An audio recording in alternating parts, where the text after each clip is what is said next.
الرحمن عبادت کرنے والے کا اپنی عبادت پر فخر کرنا بدترین گناہ ہے۔ اس کی وجہ سے تمام عبادت کا ثواب عبث اور بیکار ہو جاتا ہے۔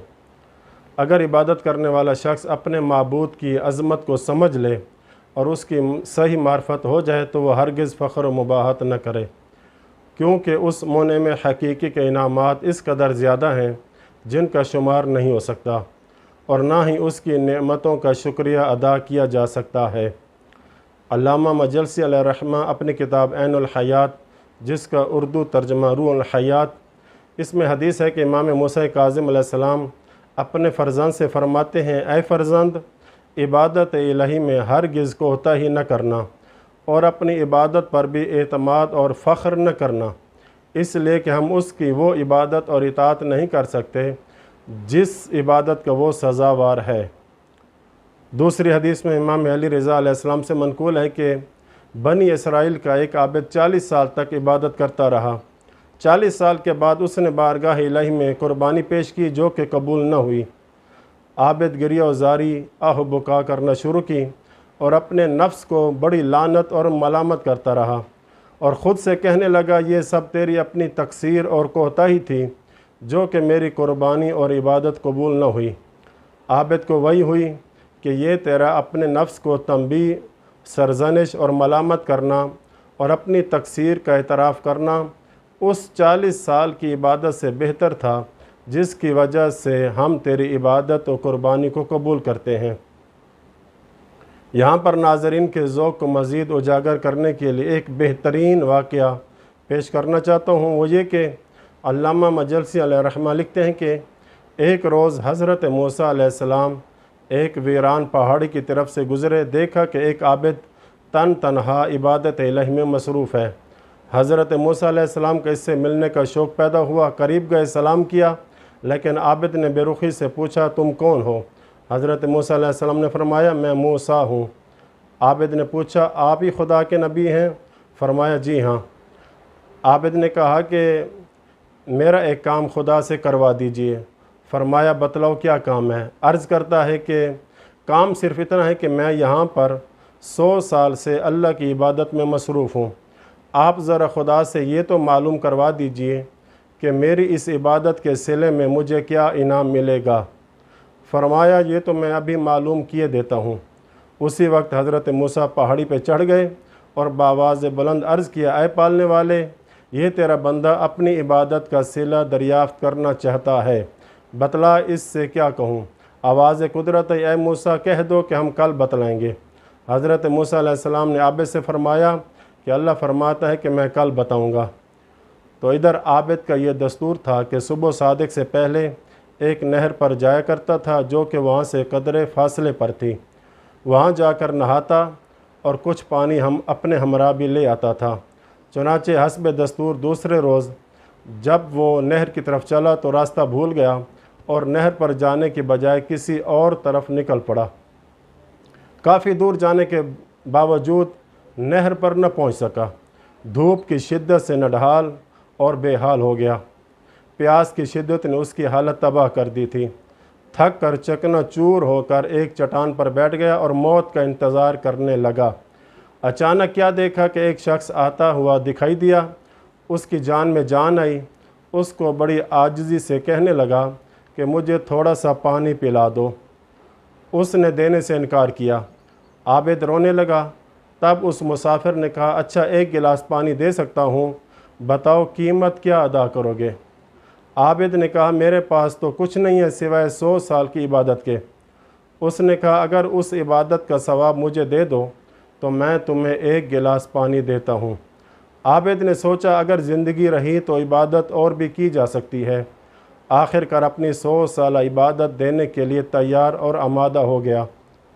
گلاس پانی کا لیا اور پانی پی لیا۔ پھر عابد اپنی عبادت گاہ کی طرف پلٹ آیا۔ صبح سویرے حضرت موسیٰ علیہ السلام کو وحی ہوئی کہ اس عابد کی 100 سال کی عبادت صرف ایک گلاس پانی کے عوض خریدی جا چکی ہے۔ اس سے کہو کہ 100 سال سے جو تم پانی پیتے رہے ہو ان کی قیمت ادا کر دو۔ حضرت موسیٰ علیہ السلام اس کے پاس پہنچے تو عابد کہنے لگا، یا نبی اللہ، 100 سال کی عبادت تو میں پانی کے ایک گلاس کے بدلے فروخت کر چکا ہوں۔ حضرت موسیٰ علیہ السلام نے فرمایا ہاں مجھے معلوم ہے، مگر میرے اللہ نے یہ فرمایا ہے کہ جب 100 سال کی عبادت کی قیمت ایک گلاس پانی ہے، 100 سال میں جو تم پانی پیتے رہے ہو اس کی قیمت ادا کر دو۔ عابد نے جب یہ سنا تو بڑا پشیمان ہوا اور شرمندہ ہوا اور چلایا اور عرض کرتا ہے یا نبی اللہ، اللہ تعالیٰ سے میرے گناہ اور کوتاہی معاف کرنے کی سفارش کیجیے۔ میں اپنی غلطی پر نادم ہوں، پشیمان ہوں، اعتراف کرتا ہوں اللہ تعالیٰ تو بڑا غفور و رحیم ہے، اپنے بندوں کو بخش دینے والی ذات ہے۔ حضرت موسیٰ علیہ السلام کو وحی ہوئی، اس عابد سے کہو کہ اس وقت کی گریہ و زاری اور اس کی ندامت، پشیمانی اور اعتراف گناہ تیری 100 سال کی عبادت سے زیادہ قیمتی اور بہتر ہے۔ اس کا اعتراف کرنا ہمیں پسند آیا تو ہم اس کے عوض اس کو 1000 سال کی عبادت کا ثواب اس کے نام اعمال میں لکھ دیا ہے۔ تو ناظرین، اس واقعے سے ایک تو ہمیں یہ درس ملا کہ انسان اپنی عبادت پر فخر نہ کرے، اللہ کو لائق عبادت سمجھ کر عبادت کرے۔ عبادت کرنا بندے کا کام ہے، اس کی قبولیت اور اجر اللہ پہ چھوڑ دے۔ اس کی مہربانی اور ہم پر فضل و احسان ہوگا کہ وہ ہماری عبادت کو قبول کر لے، لیکن انسان کی طرف سے کوئی کوتاہی نہ ہو۔ عبادت کی جو شرائط ہیں اس کو پورا کرنا انسان کا کام ہے۔ دوسرا درس ہمیں یہ ملا کہ اللہ کی نعمتوں کی ہمیں قدر کرنی چاہیے، جن نعمتوں میں سے ایک اہم ترین نعمت پانی ہے۔ پانی جیسی نعمت الہی کی قدر کیجیے، یہی پانی پی کر ہم زندگی گزار رہے ہیں اور اللہ کی عبادت بھی انجام دیتے ہیں۔ پانی جیسی عظیم نعمت کو ضائع نہ کیجیے۔ تیسرا درس ہمیں یہ ملا کہ اگر انسان اپنے گناہ بخشوانا چاہتا ہے تو سب سے پہلے اپنے گناہوں اور کوتاہی کا اعتراف کرے اور اقرار کرے، پھر اللہ تعالیٰ کے نیک ترین بندے کو وسیلہ بنائے اپنے اور اپنے اللہ کے درمیان، جیسے کہ اس عابد نے حضرت موسیٰ کلیم اللہ کو اپنے اور اپنے اللہ کے درمیان وسیلہ بنایا ہے۔ عبادت الہی میں افراد درست نہیں ہے، نہ ہی تفرید درست ہے۔ بعض لوگ یہ کہہ کر عبادت انجام نہیں دیتے کہ شاید ہم بھی مغرور ہو جائیں اور تکبر کرنے لگ جائیں۔ اللہ کو حاضر ناظر کر کے کہیں کیا یہ بہانہ اللہ کی بارگاہ میں قابل قبول ہوگا؟ اپنے نفس کو شیطان کی سازشوں سے بچا کر رکھیں، عبادت انجام دیں اور دل میں یہ سوچیں کہ میں نے کچھ بھی انجام نہیں دیا، میں اس کا گناہگار بندہ ہوں، ذلیل بندہ ہوں، اور دعا مانگتا رہے کہ اے اللہ مجھے اطاعت گزار اور فرما بردار بندہ بنا۔ جب یہ باتیں دل میں ہر وقت ہوں گی تو انسان کے اندر تکبر و غرور کبھی بھی پیدا نہیں ہوگا۔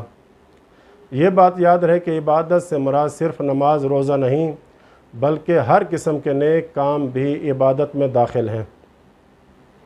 آخر میں اللہ سے دعا ہے کہ ہمیں اپنی معرفت نصیب فرمائے اور معرفت حاصل ہونے کے بعد عبادت مزید زیادہ سے زیادہ کرنے کی توفیق عطا فرمائے، ہمیں اپنی عبادت پر غرور اور تکبر کرنے سے محفوظ رکھے اور اللہ کی نعمتوں کی قدر کرنے کی توفیق عطا فرمائے، اور ہمارے نوجوانوں کو صالح، متقی، عبادت گزار اور نیک بنائے۔ آمین یا رب العالمین۔ وصلی اللہ علی محمد و اہل بیتہ الطاہرین۔